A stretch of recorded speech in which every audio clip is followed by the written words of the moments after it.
بسم اللہ الرحمن الرحیم. السلام علیکم. جس طرح ہم نے مائیگرین کے بارے میں پروگرام کیے ہیں، اسی طرح ایک اور کلسٹر ہیڈ ایک بھی ہوتا ہے. کلسٹر ہیڈ ایک جو ہے یہ آنکھ کے اندر آپ کو تھرابنگ قسم کا درد ہوتا ہے، بعض اوقات سٹیبنگ درد ہوتا ہے. سٹیب کرنے کا مطلب ہے جیسے کسی نے خدا نہ خاصا سوا آنکھ میں مار دیا ہو یا کوئی چاقو مار دیا ہو. It's a very severe pain. یہ عام طور پہ جب بھی ہوتا ہے تو ایک سائڈ پہ ہوتا ہے.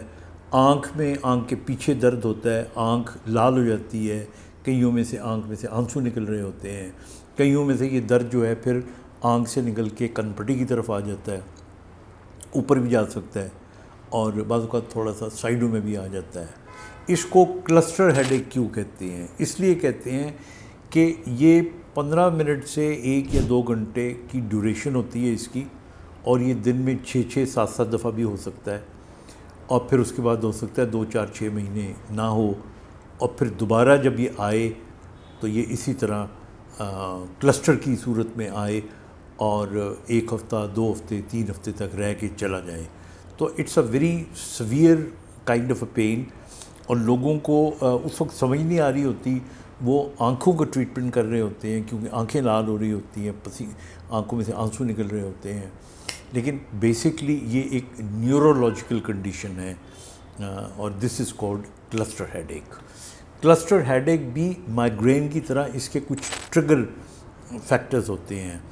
ان ٹریگر فیکٹرز کے اندر کچھ لوگوں کے اندر اگر انگزائٹی ٹینشن زیادہ ہو، کچھ لوگوں کے اندر اگر فٹیگ بہت زیادہ ہو جائے، اور چونکہ یہ پرون ہوتے ہیں اس سے کئیوں کا کچھ خاص چیزوں سے بھی تعلق ہوتا ہے کھانے پینے کی. مثال کے طور پہ پاکستان میں تو نہیں لیکن دوسری دنیا میں الکوہول یہ ایک بہت بڑی وجہ ہوتی ہے اس کو ٹریگر کرنے کی. تو یہ اس کے فیکٹرز ہوتے ہیں. اب اس کا جو ٹریٹمنٹ ہوتا ہے، جو تو ہمارا پیشنٹ ہاسپٹل میں پہنچ جاتا ہے اس کا تو 100% پیور آکسیجن اگر پیشنٹ کو دیں تو فوری طور پہ اس سے آرام آ جاتا ہے. لیکن آبویسلی تمام پیشنٹ وہاں نہیں پہنچ پاتے، تو اس لیے اس کے اندر پھر ڈفرینٹ قسم کی دوائیاں ہوتی ہیں.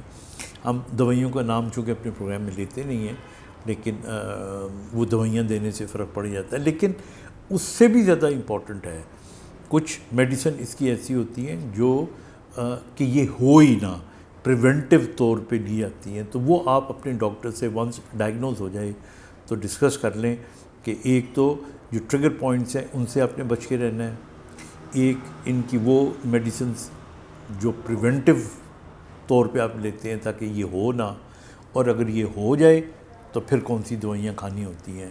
This very important to understand. آج کے اس پروگرام میں اصل چیز جو بتانے والی تھی وہ یہ تھی کہ کلسٹر ہیڈ ایک ہوتا کیا ہے. ٹریٹمنٹ پہ بھی زیادہ زور اس لیے نہیں دے رہا، بعض اوقات ہم سیلف میڈیکیشن کرنا شروع کر دیتے ہیں. تو یہ بڑی امپورٹنٹ قسم کی انفارمیشنز ہوتی ہیں کہ آپ کو یہ پتہ ہونا چاہیے کہ this is what is cluster head ایک. اس سے زیادہ اگر کچھ انفارمیشن ہو تو then you must contact your doctor. Take care. خدا حافظ.